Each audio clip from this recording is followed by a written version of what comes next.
মই এতিয়া বাক্সা জিলাৰ অঞ্চলৰ পৰা আজি আহি ইণ্ডো ভূটান বৰ্ডাৰতে পাছ ল'বৰ কাৰণে ৰৈছোঁহি। এখন ভূটান পাহাৰ, ইয়াতে ভূটানত সোমাবৰ বাবে পাছ লোৱা হয়। বৰ ধুনীয়া পৰিৱেশ, খুব ধুনীয়া এটা পৰিৱেশ।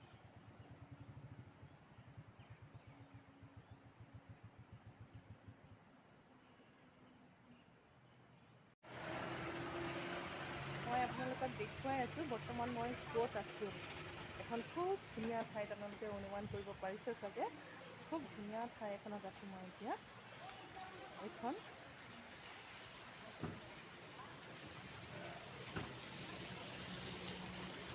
ঠাইত এতিয়া মই আছোঁ ভূটানৰ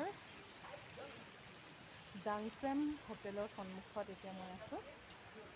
বাক্সাৰ পৰা অঞ্চলিৰ পৰা ফুৰি আহি এতিয়া মই ভূটান পালোঁহি। একেবাৰে ওচৰত, অঞ্চলিৰ পৰা 20 কিলোমিটাৰ্ছৰ দূৰত্বতে ভূটান অৱস্থিত। ভূটান বৰ্ডাৰত সোমাই অলপ পেট্ৰলো ল'লোঁ, লৈ মেলি ফুৰিবলৈ আহিছোঁ এইফালে। মই এইফালৰ পৰা আহিছোঁ, এইফালেদি সোমাই এইফালে ভূটানৰ একেবাৰে ভিতৰলৈ যায়গৈ। এইখিনিলৈকে আমি অহাটো এলাউ কৰে, পাছ দিয়ে। তাৰপিছত আৰু যাব নোৱাৰি আৰু। খুব ধুনীয়া পৰিৱেশ, আজি তাতে বৰষুণো দিলে অকণমান, খুব ভাল লাগিছে। আৰু মই আহিছোঁ এই দাদাজনৰ লগত, অঞ্চলিৰ পৰা আহিছে। আচলতে অঞ্চলিত হেঙুলৰ নাট প্ৰদৰ্শন কৰিবলৈ আহি দাদাৰ ঘৰতে আছোঁ। দাদাৰ নামটো মৃগেন দাস। তেখেতৰ ঘৰতে মই 3 দিন আছোঁ, আজি 3 নম্বৰ দিন। কাইলৈ পুৱাই মই গুচি যাম। দাদাই কেনেকুৱা পাইছে নাজানো, আপোনালোকে অশান্তি পাইছে চাগে অলপ। আমাৰ বেয়াহে লাগিব আৰু এতিয়া গ'লে। মোৰো বেয়া লাগিব বাৰু, ইমান ধুনীয়া ঠাইৰ পৰা ইমান ধুনীয়া, তাতে আইতাজনীৰ লগত কথা পাতি বহুত ভাল লাগিছে। আকৌ গৈ ঘৰত তুলিব লাগিব। মই এতিয়া ভূটানৰ ইণ্ডো ভূটান বৰ্ডাৰৰ ওচৰত এখন ডাংচেম নালগেম ঠাইখনত ঘূৰি ফুৰিছোঁ। ভাল লাগিছে, কিন্তু বৰষুণ দি আছে কাৰণে আৰু বেছি দূৰ নাযাওঁ বুলি ভাবিছোঁ। বৰ ভাল লাগিছে।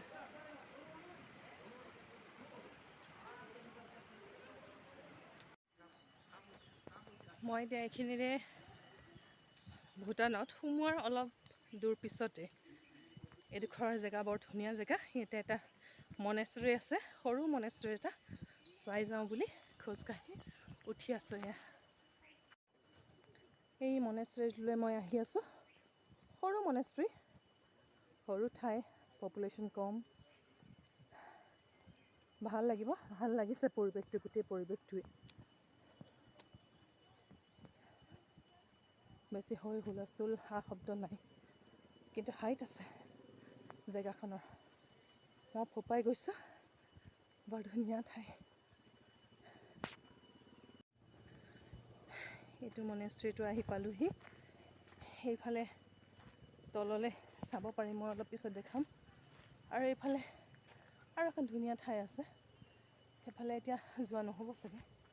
যিমানখিনি পাৰোঁ চাবলৈ চেষ্টা কৰিম অকণমানি ঠাইখনতে।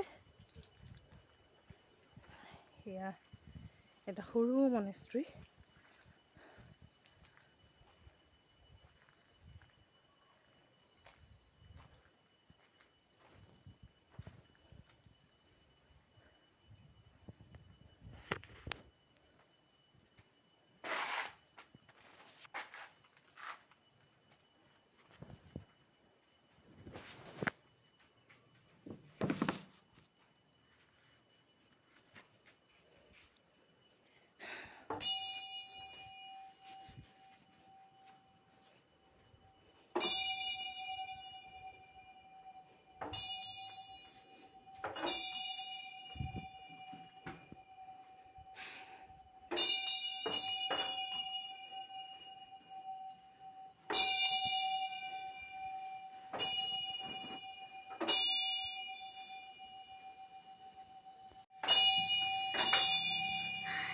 ইয়াতে অকণমান শান্তি লৈছোঁ।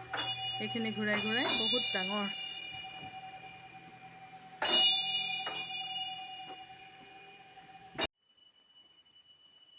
মনেষ্ট্ৰীটোৰ কাষতে পাহাৰৰ এঢলীয়া জেগা আছে, বহুত দ।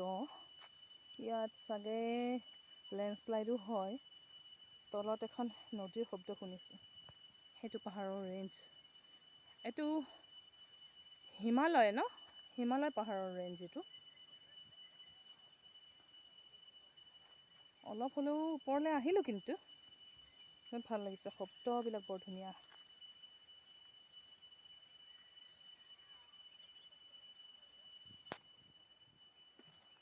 আমি এতিয়া সেইফালে অকণমান ধুনীয়া কিবা এটা মনেষ্ট্ৰী নেকি আছে, সেইটো চাবলৈ গৈ আছোঁ। আহিছোঁ যেতিয়া অকণমান যিকণ পাৰোঁ চাই লওঁ।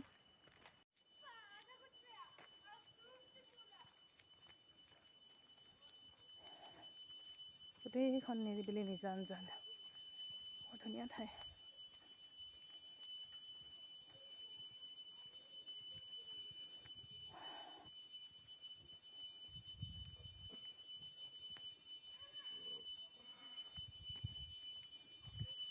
আজি অলপ ভৰি বিষাব, কিন্তু ভাল লাগিব। বহুত দিনৰ মূৰত খোজ কাঢ়িছোঁ, তাকো পাহাৰত।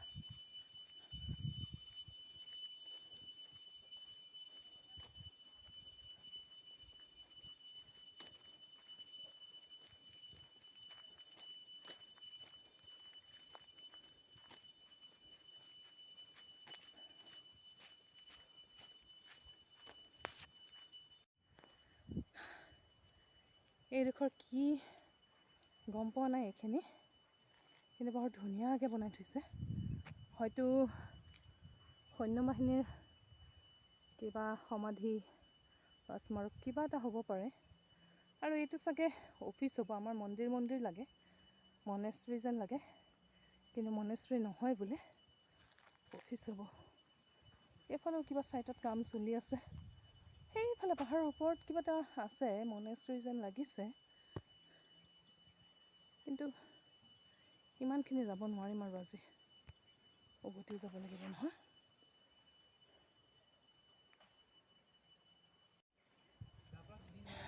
আমি আকৌ এয়া নামি আহি আছোঁ। এখন বোলে স্কুল, বৰ ধুনীয়া। এইটো হোষ্টেল হ'ব, সিফালে স্কুল আছে ভিতৰত। শান্তিৰ পৰিৱেশ দেই, ইমান ধুনীয়া।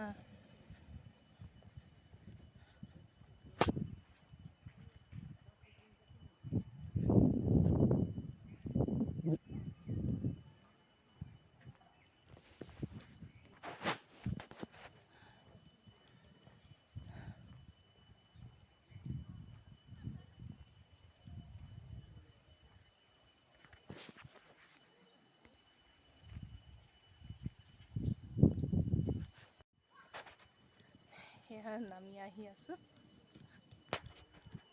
বিৰাটেই ভাল লাগিছে। অকলে ফুৰাৰ মজাটোও বেলেগ দেই।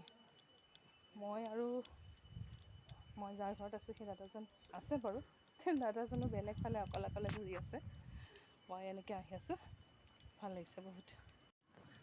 সেয়া মোৰ গাড়ীৰ ঠাইখন পালোহি।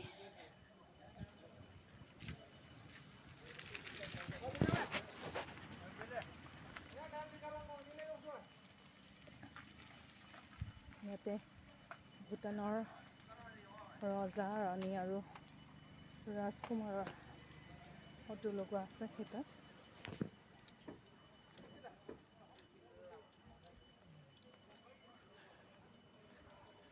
এয়া হ'ল ভূটানৰ ৰাজকুমাৰ,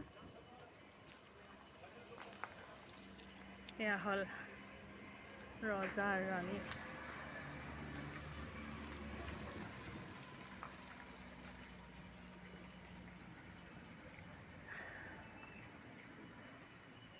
বৰ ধুনীয়া, বৰ ধুনীয়া। এনেকৈ আহি আহি ডানজেম হোটেলৰ মালিক তেখেতৰ হোটেলত সোমাই অকণমান চাওমিন আৰু কফি খাই ভূটান যাত্ৰাৰ আমি সামৰণি মাৰিলোঁ।